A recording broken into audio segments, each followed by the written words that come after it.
So guys आज की इस वीडियो को पूरी ईमानदारी के साथ 30 मिनट अगर आप देखते हैं तो मेरा वादा है आपसे, ये टॉपिक पूरी डेप्थ के साथ आपके दिमाग के अंदर पहुंचेगा। लेकिन अगर ऐसा नहीं होता है, आपने ईमानदारी के साथ देखा और आपको ये समझ में नहीं आया, तो मैं आपसे रिक्वेस्ट करूंगा कि इस वीडियो को डिसलाइक करके जरूर जाना। लेकिन एक छोटी सी उम्मीद है मेरी कि ये मौका आपको नहीं मिलेगा, और छोटी सी रिक्वेस्ट है कि डिसलाइक जब भी करना जब आप इस वीडियो को ईमानदारी के साथ आधे घंटे देख लेते हैं। तो थैंक यू सो मच। पहला क्वेश्चन हमारा क्या बनता है, तो सर कितने टाइप की रिएक्शन होती है, बस ये बता दो, हम तो सारी चीज सीख जाएंगे। तो मैं आपसे कहूंगा रिएक्शन तो बहुत टाइप की, बोले कौन कौन सी, endothermic, exothermic, precipitation, neutralisation, oxidation, reduction, electrolysis, thermal decomposition और बहुत सारी reactions. Hello dear students, dear friends और प्यारे सभी बच्चे जो आज के इस वीडियो को देख रहे हैं। बच्चों आज हम पढ़ेंगे क्लास 10 साइंस के चैप्टर फर्स्ट से बहुत छोटा सा नन्ना सा प्यारा सा मुन्ना सा टॉपिक जो कि हमारा टाइप्स ऑफ रिएक्शन। वीडियो को स्टार्ट करने से पहले एक छोटी सी बात आपसे कहना चाहूंगा कि यदि आप चीजों को नोट करते हुए चलते हो तो वो याद रखना साइंटिफिकली प्रूवन है कि सुनने के कंपैरिजन में अगर आप चीजों को नोट करते हुए चलोगे तो वो आपके दिमाग में बहुत ज्यादा टाइम तक रहने वाली है। तो आप क्या करोगे, अगर आप आज की कही गई सभी बातों को अपने दिमाग में बिठाना चाहते हो ना, तो आप उसको साथ में नोट करते चलना। और मैं आपसे वादा करता हूं कि ये तो आपके साथ में जाके ही रहेगा ये टॉपिक, इसकी मेरी गारंटी है। बस आपको करना है और नोट करना है, ठीक है ना। तो देखो, तो बात करते हैं टाइप्स ऑफ रिएक्शन। पहला क्वेश्चन हमारा क्या बनता है, तो सर कितने टाइप की रिएक्शन होती है, बस ये बता दो, हम तो सारी चीज सीख जाएंगे। तो मैं आपसे कहूंगा रिएक्शन तो बहुत टाइप की, बोले कौन कौन सी, endothermic, exothermic, precipitation, neutralisation, oxidation, reduction, electrolysis, thermal decomposition और बहुत सारी रिएक्शंस जो कि है हमारे बहुत काम की। लेकिन जरूरी बात यह है कि मेन रिएक्शन हमारी 4 हैं। उन 4 रिएक्शंस में से अलग अलग टाइप की रिएक्शंस बन जाती हैं। दैट मींस पेड़ हमारा एक होता है और शाखाएं, उसकी ब्रांचेस बहुत सारे हो जाते हैं, है ना। तो बस यही बात है रिएक्शंस की। तो मेन 4 रिएक्शन कौन कौन सी हैं, there are 4 types of main reaction of basic reaction जो आपको नोट करने चाहिए। करोगे या नहीं करोगे, देखो मैं नोट करूंगा ना तो आपको बहुत टाइम लग जाएगा और मैं अभी दोबारा से नोट करना पड़ेगा मुझे। तो पहले लिखो, पहले हेडिंग बनाओ, there are 4 types of reaction. कौन कौन सी, कॉम्बिनेशन रिएक्शन, नोट हो जाए, combination reaction, decomposition reaction, single displacement reaction and double displacement reaction. एक बार फिर रिपीट कर रहा हूं, combination reaction, decomposition reaction, displacement, single displacement reaction और आपकी डबल डिस्प्लेसमेंट रिएक्शन। बात करेंगे, सबसे पहले हेडिंग बनाओ कि कॉम्बिनेशन रिएक्शन क्या होती है, और बाकी सारी जो रिएक्शंस मैंने आपको बताई वो रिएक्शन इनके अंदर ही बन जाएंगी, इनके अंदर ही आ जाएंगी। सभी के एग्जांपल देके और आपको लिख के बताऊंगा, ठीक है ना। सबसे पहले बात करते हैं कॉम्बिनेशन रिएक्शन क्या होती है। तो मेरा आंसर है कॉम्बिनेशन। कॉम्बिनेशन का मतलब क्या, मतलब कभी आप लोग एक क्लास में कंबाइंड होकर बैठे हो, मतलब हाँ, कभी कभी बारिश होती थी और या फिर कभी कभी बारिश होती है और हम स्कूल जाते हैं तो जो है ना, किसी क्लास में 10 बच्चे हैं, किसी क्लास में 20 बच्चे हैं, तो कई बार ऐसा होता होगा कि आपको कंबाइंड करके बिठा दिया जाता होगा। तो हम उसको क्या बोलते हैं, बोला कंबाइंड क्लास लग रही है आज, तो तब बड़े मजा आते हैं ना। तो बस समझ लो ये कॉम्बिनेशन रिएक्शन का मतलब क्या, कि भाई जब 2 क्लास या 2 से ज्यादा क्लास मिलकर के एक क्लास बना दें, then we call it as combination reaction, तो यहां पर हम इसको कैसे बोलेंगे, केमिस्ट्री में इसको किस तरह से डिफाइन करेंगे, तो बोलना क्या बोलोगे, जब किसी रिएक्शन में, किसी भी रिएक्शन में 2 या 2 से ज्यादा सब्सटेंस, या ऐसे बोलूं कि 2 या 2 से ज्यादा रिएक्टेंट मिलकर के एक सिंगल प्रोडक्ट बनाए, then we call it as combination reaction. क्या बोलोगे, if in any reaction 2 or more than 2 reactant form a single product, एक प्रोडक्ट बनना है, then this reaction is called combination reaction। इसका अगर हम एग्जांपल देखें तो आपको समझ में आएगा कि पहला एग्जांपल जो है हमारा ये है, calcium oxide plus hydrogen, H2, that means water. क्या देगा हमें, ये प्रोडक्ट है कैल्शियम हाइड्रोक्साइड प्लस हीट को याद रखना कि भाई ये कोई हमारा प्रोडक्ट में ऐसा कोई सब्सटेंस नहीं है ना। हीट एनर्जी है, तो हम एनर्जी को एक प्रोडक्ट काउंट नहीं करते, याद रखना। हीट क्या है, एनर्जी है, और एनर्जी को हम एज ए प्रोडक्ट काउंट नहीं करते, कुछ मॉलिक्यूल्स वगैरह में हम उसको काउंट नहीं करेंगे, ठीक है ना। चलो देखो, तो मैंने कहा कैल्शियम ऑक्साइड, इन सारी बातों को नोट करते चलना। कैल्शियम ऑक्साइड को हम क्विक लाइम के भी नाम से जानते हैं। क्या, क्विक लाइम का मतलब क्या है, घर में जो चूना और जो कलई होती है हम उसको क्या बोलते हैं, कैल्शियम ऑक्साइड, ठीक है ना। जब हम इस कैल्शियम ऑक्साइड को वाटर के साथ मिलाते हैं, यानी कि चूने में, कलई में जब हम पानी मिलाते हैं, तो आप एक बार बताओ, क्या आपने उस पानी में, जिस बर्तन में रखी होती है, उसमें आपने उसमें हाथ डाला है या हाथ से टच किया, बोला किया है। अगर नहीं किया तो कभी हो तो करके देखना, वो हमें क्या मिलता है, बोला वो हमें गर्म मिलता है। तो हम उसको क्या बोलते हैं, किसमें से क्या निकल रही है, बोले हीट निकल रही है। लेकिन कैल्शियम ऑक्साइड प्लस वाटर का जो कॉम्बिनेशन होता है वो हमें बना के देता है कैल्शियम हाइड्रोक्साइड। क्या पढ़ते हैं इसको, calcium hydroxide, that means CaOH का होल ट्वाइस। इसका मतलब क्या हुआ? इसका मतलब हुआ, इसको हम एक और नाम से जानते हैं, दैट इज स्लेक्ड लाइम। क्या नाम है इसका? Slaked lime. 3 नाम बताऊंगा, उनको याद रखना है, ठीक है ना। पहला नाम है आपका क्विक लाइम, ठीक है। क्विक लाइम में पानी मिलाया जाएगा तो कैल्शियम हाइड्रोक्साइड बन जाएगा, जो कि इन दोनों अलग अलग रिएक्टेंट का एक सिंगल प्रोडक्ट है। क्या है? Single product. हीट को हम प्रोडक्ट के तौर पे, दैट मींस सब्सटेंस के तौर पे काउंट नहीं करते। तो हमें क्या मिला? मतलब 2 रिएक्टेंट कंबाइन हुए, जिसके कारण हमें क्या मिला? एक सिंगल प्रोडक्ट। अच्छा, इस सिंगल प्रोडक्ट की खासियत आपको बताऊं? इस सिंगल प्रोडक्ट की खासियत बताता हूं।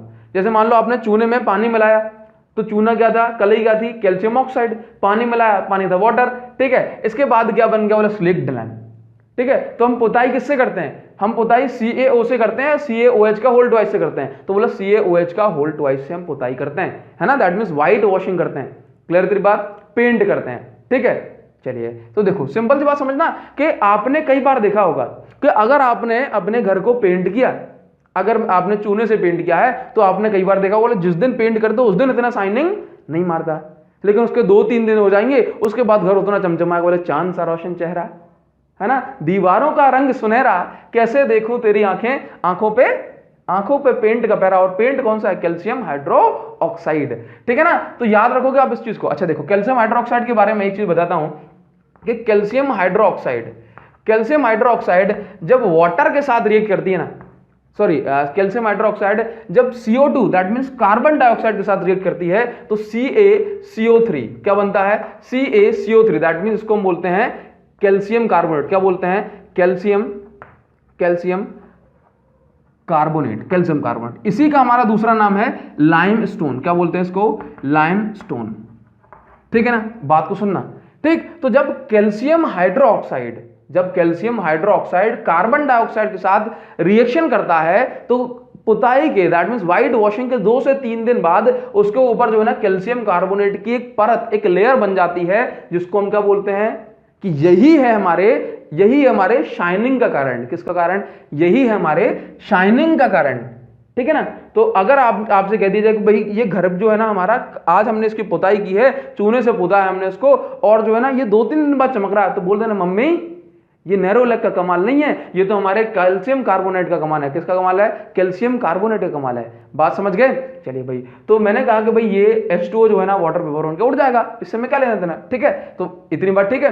चलिए, तो ये हमारी कॉम्बिनेशन रिएक्शन नहीं है, ये कॉम्बिनेशन रिएक्शन नहीं है, इसके बारे में हम बाद में बात करेंगे, ठीक है। तो कॉम्बिनेशन रिएक्शन का आपको एग्जाम्पल समझ में आया, सारी बातें इससे जुड़ी हुई कुछ समझ में आई। चलिए, इसके बाद ये जो प्लस में हीट लगा है ना, इसका भी कुछ मतलब होता है, इसका मतलब है कि भाई कॉम्बिनेशन रिएक्शन के साथ साथ, दैट मींस ये कौन सी रिएक्शन है? मतलब ये एक्सोथर्मिक रिएक्शन है। एक्स समझते हो? एक्स का मतलब क्या होता है? जो चला जाए, है ना, जो बीत जाए। जैसे आपने सुना होगा एक्स प्रेसिडेंट, जो चले गए प्रेसिडेंट, वो प्रेसिडेंट नहीं जो देश के प्रेसिडेंट है, भाई छोटे छोटे क्लब के प्रेसिडेंट बन जाते हैं ना, समझ रहे हो, तो वो उन प्रेसिडेंट को मान लो आप, ठीक है। तो एक्स प्रेसिडेंट का मतलब कि अब ये प्रेसिडेंट रहे नहीं है, ये प्रेसिडेंट चले गए, तो इसका मतलब है एक्सोथर्मिक रिएक्शन का मतलब है, एक्सो मींस निकल जाना, थर्मिक मींस थर्म, जहां भी थर्म आ जाए उसका मतलब होता है, जहां भी थर्म आ जाए उसका मतलब होता है हीट से, टेम्परेचर से, ठीक है ना। तो मैंने कहा एक्सोथर्मिक, दैट मींस वो रिएक्शन जिसमें से हीट रिलीज हो जाए, हीट निकल जाए, उसको हम बोलते हैं एक्सोथर्मिक रिएक्शन। थर्म का मतलब नहीं सुना आपने? थर्मोमीटर, टेम्परेचर हीट मेजर करने वाला डिवाइस, टेम्परेचर मेजरिंग डिवाइस, ठीक है। आपने नहीं सुना थर्मस, गर्म को गर्म ठंडे को ठंडा रखे, हीट को ट्रांसफर ना होने दे। तो इस वर्ड का आप मतलब समझो, ठीक है ना। एक्स मतलब निकल जाना, ठीक है। थर्म मतलब हीट, टेम्परेचर, ठीक है ना। तो एक्सोथर्मिक का मतलब वो रिएक्शन जब अगर हो तो उसमें से हीट निकले। तो आपने क्या किया, जब आप चूने में पानी डालते हो तो वो गर्म हो जाता है, उसमें से हीट निकलती है। तो कॉम्बिनेशन रिएक्शन होने के साथ साथ ये और कौन सी रिएक्शन है? बोला एक्सोथर्मिक। क्लियर? चलिए, now come to the second reaction. इसको तो आप खुद ब खुद समझ जाओगे, अभी समझा देते हैं, ठीक है। सेकंड रिएक्शन का जो नाम है वो है हमारा डीकंपोजिशन रिएक्शन। डीकंपोजिशन की स्पेलिंग क्या होती है? Decomposition reaction. इसका मतलब क्या होता है? मतलब कॉम्बिनेशन का मतलब है कंबाइन करना, इकट्ठा। डीकंपोजिशन का मतलब क्या है? डी मतलब उल्टा, अरे एक्टिवेट, एक्टिवेट का उल्टा डीएक्टिवेट, नहीं सुना, एक्टिवेट, एक्टिवेट का उल्टा डीएक्टिवेट। इसी तरह से कंपोजिशन, कंपोजिशन का उल्टा डीकंपोजिशन। और कंपोजिशन का मतलब क्या, कंपोजिशन का मतलब होता है, कंपोजिशन का मतलब होता है बनाना, और डीकंपोजिशन का मतलब होता है तोड़ना। ठीक है, तो अब देखो डीकंपोजिशन रिएक्शन का एग्जांपल, तो देखो जब एक प्रोडक्ट लेट से मैंने कहा कि भाई ये एक प्रोडक्ट है, ठीक है ना, बोला सर ये तो दो हैं, अरे दो इकट्ठे साथ में रखे ना तो ये एक प्रोडक्ट है। जैसे कैल्शियम हाइड्रोक्साइड, ये कैल्शियम ऑक्सीजन हाइड्रोजन एक साथ रखे हैं तो ये क्या है, बोला एक प्रोडक्ट, ठीक है ना, सॉरी एक रिएक्टेंट मान लो, आप इसको एक कंपाउंड मान लो, ठीक है ना। तो जब एक रिएक्टेंट, क्या बोला मैंने, जब एक रिएक्टेंट टूट करके दो अलग अलग या दो से ज्यादा अलग अलग प्रोडक्ट बनाए, then we call it as decomposition reaction, ठीक है ना, then we call it as decomposition reaction. मैंने कहा कि इसको डिफाइन कैसे करेंगे, तो बोलो ना, बोलो इसको, है ना, तो बोलो when in any reaction one reactant forms two or more than two products, then this reaction is known as decomposition reaction। बोला मैंने कहा अगर मुझे कुछ तोड़ना है ना, मुझे कुछ तोड़ना है तो मुझे कुछ चाहिए, अपने को कुछ मांगता है, अगर मुझे कुछ तोड़ना है तो बोलो क्या मांगता है, तो मुझे हथौड़ा चाहिए, मुझे छेनी चाहिए, मुझे कुछ तो चाहिए, है ना, मुझे पत्थर चाहिए, मुझे अपना हाथ इतना मजबूत बनाने का है कि मैं इसको तोड़ दूंगा, ठीक है। तो उसका मतलब क्या कि मुझे कुछ चाहिए पड़ेगा। तो अब अगर मुझे कुछ चीज तोड़ना है तो मैं अलग अलग चीजों का यूज करता हूं। बोला क्या, उसका मतलब है हीट, मैं हीट दे सकता हूं। बोला हीट देने से कोई चीज कैसे टूट जाएगी, अरे साहब हीट देने से कोई चीज कैसे टूट जाएगी, हीट देने से तो चीजें गर्म होती हैं। तो इसका मतलब है कि अभी आपने थोड़ा सा नहीं पढ़ा दें तो देखो क्या होता है। मैंने कहा कि भाई क्या होता है कि मेरे पास कोई भी एक सब्सटेंस है, कोई भी एक कंपाउंड है, बोलो ना, है ना, मेरे पास कोई भी कंपाउंड है, ठीक है। अब मैंने कहा जब मैंने उस कंपाउंड को हीट दी, ठीक है, मैंने उस कंपाउंड को हीट दी। अच्छा चलो मान लो एक छोटा सा एग्जांपल देता हूं, सुनोगे। मैंने जैसे एक छोटा सा तवा गर्म किया, बहुत ज्यादा नहीं, और उस तवे पे आपको बिठा दिया, ठीक है, तवा समझते हो जिस पर आटा खाना बनाते हैं, रोटी बनाते हैं, एक छोटा तवा लिया, उसको तवे को गर्म किया और उस पर आपको बिठा दिया, क्या करोगे, उछल जाओगे, जंप करोगे। बोला सर कैसे बात कर रहे हो सर, एग्जाम्पल समझ में नहीं आया मैं। तो इसी तरह से बात को सुनो कि जब हीट एनर्जी मिलती है किसी को भी, उसके पास एनर्जी पहुंचे, और एनर्जी पहुंचने से वहां पर रैंडम मोशन होने लगता है। नहीं समझे सर, बात को नहीं समझे, तो देखो मैंने कहा कि अगर आप किसी भी चीज को, किसी सब्सटेंस को हीट दोगे, तो हीट देने से क्या होता है, हीट कहां पहुंचेगी, हीट का एनर्जी। अब एनर्जी खत्म तो नहीं हो सकती ना, एनर्जी मर तो नहीं सकती ना, तो अगर मैंने किसी चीज को हीट दी, तो हीट देने से क्या होता है, उस सब्सटेंस के पास, इसको हीट दे दी मैंने, अब इसके जो एटम हैं, इसके इलेक्ट्रॉन हैं, ये हीट यहां से इसके पास पहुंचेगी, जैसे पानी में होता है ना, इसके पास पहुंची तो क्या हुआ कि इसके एटम को एनर्जी, ये हीट एनर्जी इसके एटम के पास पहुंची, तो इसके एटम को एनर्जी मिली, इसके इलेक्ट्रॉन को एनर्जी मिली, इतनी एनर्जी मिली कि ये बहुत ज्यादा हिलने लगे, वाइब्रेट करने लगे। और जब बहुत ज्यादा वाइब्रेट करते हैं तो फिर क्या होता है कि इनकी बॉन्ड कमजोर हो जाती है, और कमजोर हो जाने के कारण से अलग अलग एलिमेंट में चीजें टूट जाती हैं। बात समझ गए, तो इस तरह से चीजें हीट देने से टूट जाती हैं, उनकी बॉन्ड वीक हो जाती है। तो डीकंपोजिशन रिएक्शन में क्या होता है कि जो भी काम हम करते हैं उसको तोड़ने के लिए उसको हम क्या करते हैं, हम हीट देंगे या फिर इलेक्ट्रिक करंट देंगे। क्या देंगे, इलेक्ट्रिक करंट। आप सोचो इलेक्ट्रिक करंट से तो इंसान टूट जाते हैं, उनका दम टूट जाता है, तो ये तो रिएक्शन है, समझ रहे हो, ये तो एलिमेंट कंपाउंड है, ठीक है। तो इलेक्ट्रिक करंट देंगे। इलेक्ट्रिक करंट के साथ साथ हम जो है ना फोटो का मतलब है, देखूं तेरी फोटो बार बार पड़े। फोटो का मतलब होता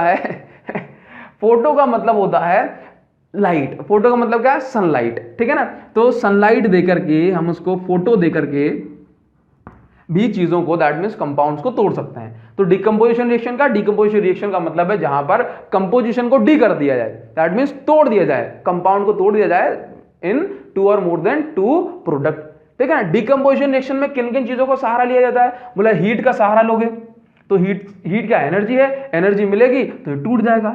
हीट ना मिले तो इलेक्ट्रिसिटी की हेल्प से तोड़ सकते हैं, इलेक्ट्रिसिटी ना मिले तो सनलाइट की हेल्प से तोड़ सकते हैं, ठीक है। सर इन एग्जाम्पल को थोड़ा सा एक्सप्लेन कर दोगे तो हमें बहुत अच्छा हो जाएगा। तो पहले तो आप इतनी छोटी सी बात बताना, आपको कसम है भगवान की, बताओगे। मतलब कैल्शियम कार्बोनेट का भी आपको नाम बताया था, क्या बोला है कैल्शियम अच्छा, हमने तो आपको नाम बोल ही दिया, कैल्शियम कार्बोनेट का नाम बताया था ना। चलो ठीक है, बताओ कैल्शियम कार्बोनेट का नाम क्या है? बोला लाइमस्टोन। क्या नाम, किस नाम से जानते हो आप इसको? लाइमस्टोन। ठीक है, तो देखो कैल्शियम कार्बोनेट को जब हीट मिलेगी, कैल्शियम कार्बोनेट को जब हीट मिलेगी तो फिर क्या होगा? ये टूट जाएगा। टूटने के बाद क्या बनेगा? मतलब calcium oxide plus carbon dioxide, calcium oxide plus carbon dioxide. तो बोला कौन सी रिएक्शन है? तो सर ये डीकंपोजिशन रिएक्शन है। कौन सी है? डीकंपोजिशन रिएक्शन, क्योंकि इसको तोड़ा जा रहा है। ठीक है, चलो तो मैं यहां पे लिख देता हूं डीकंपोजिशन रिएक्शन। अच्छा, इसके साथ साथ हम थोड़ा सा और सोचें, क्या ये डीकंपोजिशन रिएक्शन के अलावा कोई और रिएक्शन भी हो सकती है? तो हमारा आंसर है डीकंपोजिशन तो है, इस पे तो हमने सील लगा दी। ठीक है ना। अब ये और कौन सी हो सकती है? तो ये एक्सोथर्मिक की जस्ट ऑपोजिट है। एक्सोथर्मिक में होता है कि जिसमें से हीट एक्स हो जाए, है ना, चली जाए छोड़ के। ठीक है, उसको बोलते हैं x. That means decomposition reaction का मतलब क्या? Exothermic reaction. सॉरी, मैंने कहा कि एक्सोथर्मिक रिएक्शन किसमें है? मतलब कॉम्बिनेशन जिसमें से हीट बाहर चली जाए, वो रिएक्शन जिसमें हीट की जरूरत पड़े, वो रिएक्शन जिसमें हीट की जरूरत पड़े, उस रिएक्शन को हम बोलते हैं एंडोथर्मिक रिएक्शन। उस रिएक्शन को हम क्या बोलते हैं? Endothermic reaction. जैसे हमारे जो है ना प्लांट्स क्या बनाते हैं? खाना बनाते हैं, तो उनको सन की जरूरत पड़ती है, सनलाइट की। सनलाइट आके उनकी पत्तियों पड़ती है, उनकी लीव्स पे पड़ती है ना, तो सनलाइट आई और उनकी लीव्स में जाकर के एब्जॉर्ब हो गई। तो फोटोकेमिकल रिएक्शन कौन सी? मतलब ये भी एंडोथर्मिक रिएक्शन है। कौन सी है? Endothermic reaction. दैट मींस वो रिएक्शन जिसमें हीट की जरूरत पड़े, हीट एब्जॉर्ब हो जाए, उसको बोलते हैं एंडोथर्मिक रिएक्शन। दैट मींस इस रिएक्शन में भी हमें किसकी जरूरत पड़ी? बोला हीट की जरूरत पड़ी।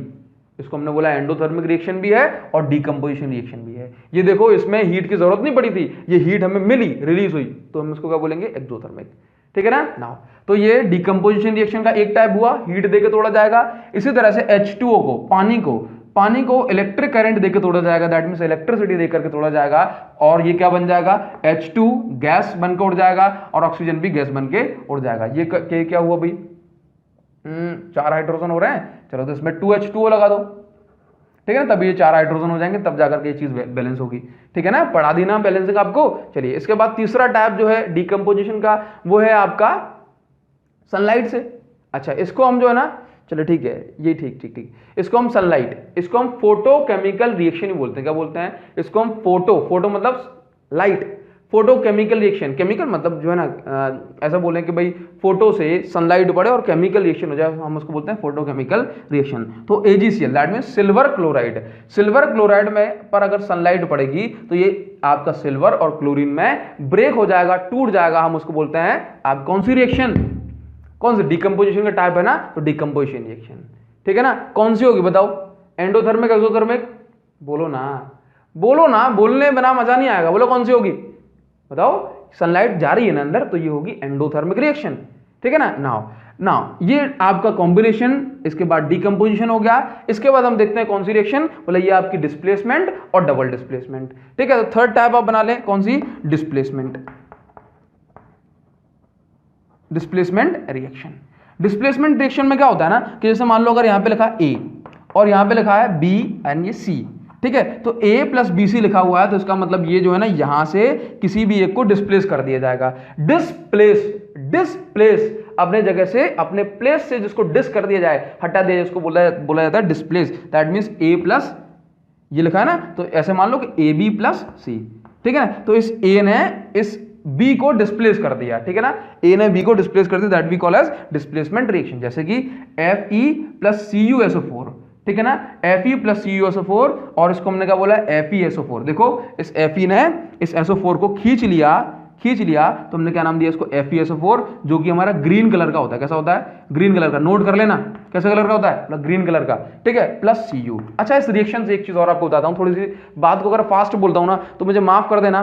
क्यों माफ कर देना? क्योंकि थोड़ा सा बात को फास्ट बोल रहा हूं, क्योंकि ज्यादा से ज्यादा स्टफ आपको दे सकूं। मैंने कहा डिस्प्लेसमेंट रिएक्शन में आपके पास, एक बात बताओ, मैंने कहा भाई आपके पास कुछ भी चीज है, ठीक है ना, ये आपके पास, ये आप हो और आपके पास जो है ना कुछ भी चीज है। अब ये जैसे मान लो आपका एक दूसरा फ्रेंड आ जाए जिसको आप पसंद नहीं करते हो, अब आपकी कुछ भी छुड़ा के ले जाए, ठीक है ना, छीन के ले जाए, तो बताओ कौन ताकतवर हुआ, कौन ज्यादा रिएक्टिव हुआ? तो आप बोलोगे सर वो जो छीन के ले गया। तो याद रखना, कभी भी डिस्प्लेसमेंट रिएक्शन के अंदर जो पकड़ के डिस्प्लेस कर ले जाए वो ज्यादा रिएक्टिव हुआ। तो यहां पर कौन ज्यादा रिएक्टिव, Fe या फिर कॉपर? तो क्या बोलोगे sir Fe, that means iron ने छीन लिया इसका सल्फेट इससे, तो इसका मतलब कौन ज्यादा रिएक्टिव हुआ? तो इसका मतलब है Fe ज्यादा रिएक्टिव हुआ, जिसने इसके सल्फेट को छीन लिया। तो डिस्प्लेसमेंट रिएक्शन में हमें एक बात का पता पड़ता है कि जो ज्यादा रिएक्टिव हो जाएगा वो दूसरे के कंपाउंड को, दूसरे के एलिमेंट को, दूसरे के मॉलिक्यूल को छीन करके ले जाएगा। Thank you so much sir, बहुत बहुत शुक्रिया। ठीक है, खत्म नहीं हुई क्लास आज की। इसके बाद एक चीज और आ जाती है जिसमें हम जो है ना 2-3 टाइप की रिएक्शंस को और देखेंगे, जो कि हमारी नेक्स्ट, जिसको हम बोलते हैं डबल डिस्प्लेसमेंट रिएक्शन। क्या बोलेंगे? Double displacement reaction. हटा दें इसको, चलिए। तो देखो बच्चों, डबल डिस्प्लेसमेंट रिएक्शन को समझने से पहले इसके नाम को जान लो। बोलो क्या लिखा है? डबल। डबल का मतलब दो, डिस्प्लेसमेंट का मतलब डिस्प्लेस। अपने जगह को जब दो सब्सटेंस बदलें तब हम उसको बोलते हैं double displacement reaction. For example आपको समझाएं, जैसे मैंने कहा कि भाई AB प्लस CD है ना गिव्स, देखो अब देखना, A C के साथ पहुंच जाए और B D के साथ पहुंच जाए, बदल रहे हैं दो लोग जगह। यहां पे देखो क्या था, बोला C ने बस जगह बदली थी, यहां पे क्या है, बोला ये दोनों जगह बदल रहे हैं, तो उसको क्या बोलोगे? बोला ये AC प्लस BD हो गया। जिसका मतलब क्या है? बोला डबल डिस्प्लेसमेंट रिएक्शन। अब देखना डबल डिस्प्लेसमेंट रिएक्शन का एग्जांपल देखें और उसमें समझने की कोशिश करना। देखो सोडियम सल्फेट के साथ है, बेरियम क्लोराइड के साथ है, इसके बाद क्या हुआ? बोला सोडियम क्लोरीन के साथ पहुंच गया और आपका सल्फेट Ba के पास पहुंच गया। देखो Ba that means barium sulphate, BaSO4 और सोडियम क्लोराइड। तो ये कौन सी रिएक्शन है? बोले डबल डिस्प्लेसमेंट है। यहां पे देखो सोडियम किसके साथ पहुंच गया? देखो सोडियम हाइड्रोक्साइड के साथ है, तो ये सोडियम सल्फेट हो गया और ये इसके साथ आ गया। ठीक है ना? तो देखो ये देखो, यहां से ध्यान से देखो, ये सोडियम सल्फेट हो गया और ये आपका H2O हो गया। क्लियर है तेरी बात? चलिए अब देखना ध्यान से देखो, मैंने कहा कि इनमें से कुछ और जानना है हमें। मतलब क्या जानना है सर? इतनी रिएक्शन तो हो गई, तो और सुनो। जितने नाम मैंने पहले लिए थे ना, आपने उन नाम को सुना नहीं ध्यान से। देखो ध्यान से, मैंने कहा यहां पर एक एरो लगा है। क्या लगा है? एरो। ये एरो किस साइड? बोला ये एरो डाउनवर्ड है। तो डाउनवर्ड एरो पहले ही दिन आपको बताया था। बोला क्या बताता है? डाउनवर्ड एरो बताता है प्रेसिपिटेशन रिएक्शन। इसका मतलब है उस पूरी प्रोसेस में, उस पूरी रिएक्शन में कुछ ना कुछ ऐसा रह गया था, वो जमीन पे जाकर के जम गया। यानी कि हो सकता है जमीन पे ना जमे, साइड में जम जाए। ठीक है ठीक है ना? तो प्रेसिपिटेशन रिएक्शन का मतलब क्या है? कोई भी ऐसा सब्सटेंस जो कि इनसॉल्युबल था, इसका मतलब वो पूरी तरह से डिसॉल्व नहीं हुआ। तो प्रेसिपिटेट कौन बन जाएगा भाई? इस तरह की रिएक्शन में प्रेसिपिटेट कौन बनेगा? मतलब BaSO4 that means barium sulphate. Barium sulphate क्या है? प्रेसिपिटेट। और जब ऐसी कंडीशन बन जाए तो डबल डिस्प्लेसमेंट के साथ साथ प्रेसिपिटेशन रिएक्शन भी होती है। एक छोटा सा एग्जांपल बता दें आपको, अगर आपने एसिड एंड बेस नहीं पढ़ा ना, तो आपको ये सुनने में थोड़ा सा अजीब लगेगा। ठीक है ना? और हो सकता है समझ में आए या नहीं आए, लेकिन फिर भी आपको बता देते हैं। NaOH, ये OH जिसके पीछे आ जाए वो मोस्टली कंपाउंड का होते हैं, मतलब बेस होते हैं। बेस जो कि कड़वे होते हैं। ठीक है ना? इसके बाद H2SO4, ये होता है सल्फ्यूरिक एसिड। क्या? सल्फ्यूरिक एसिड, हाइड्रोजन सल्फेट भी बोलते हैं। ये होता है एसिड। देखो अभी आपने एसिड एंड बेस नहीं पढ़ा, लेकिन इस इक्वेशन को समझ लो। अगर समझ में आया तो ठीक है, नहीं अगले चैप्टर में तो पढ़ने वाले इसको। ठीक है? ये बेस है, ये एसिड है। ठीक है? ये बेस है, ये एसिड है। और जब ऐसी कंडीशन बनती है तो हमें मिलता है सॉल्ट। क्या मिला? सॉल्ट। बोला सर नहीं समझ में आया, कोई दिक्कत नहीं, अगले चैप्टर फिर पढ़ेंगे। लेकिन एक बार सुनो, ये देखो, ये बेस है यानी कड़वी चीज, ये एसिड है यानी खट्टी चीज। ठीक है? बेस सॉल्यूशन, बेसिक सॉल्यूशन और एसिडिक सॉल्यूशन जब साथ में मिलता है तो जो प्रोडक्ट मिलता है ना, वो ना तो एसिड होगा और ना ही बेस होगा, वो सॉल्ट होता है। इसका मतलब है दोनों ने आपस में एक दूसरे को, एसिड ने और बेस ने आपस में एक दूसरे को न्यूट्रलाइज कर दिया। क्या कर दिया? न्यूट्रलाइज। ना तो बेस ना ही एसिड। तो इस टाइप की रिएक्शन को हम बोलते हैं न्यूट्रलाइजेशन रिएक्शन। क्या बोलते हैं? Neutralisation reaction. क्लियर इतनी बात? चलिए, तो ये सारी रिएक्शन हुई हमारी क्लास 10th के लिए, जो कि बहुत ज्यादा जरूरी थी। मैं आपसे क्या चाहता हूं? मैं आपसे चाहता हूं आपका प्यार भरा कमेंट, जिसमें आपको समझ में आया हो। जिसमें आपको समझ में ना आया हो तब भी प्यार से ही करना, मैं आपकी हेल्प करने की, पूरी मदद करने की पूरी कोशिश करूंगा। और मैं चाहता हूं कि अगर आपके लिए वीडियोस हेल्पफुल हो रही हैं, तो अभी हमारा चैनल नया है, जानते हो चैनल तो पुराना है, लेकिन अभी जो है ना, अभी उतना ग्रो नहीं कर पाया। तो अगर आप कुछ हेल्प कर सकते हो तो अपने फ्रेंड्स को जाकर के बताओ, है ना? अपने फ्रेंड्स को जाकर बता दो, वो इतना काम कर देना हमारा। ठीक है ना? तो बस इसी के साथ साथ आज की इस वीडियो में इतना रखते हैं। Thank you so much, thanks a lot बार बार सुनने के लिए। Thank you so much.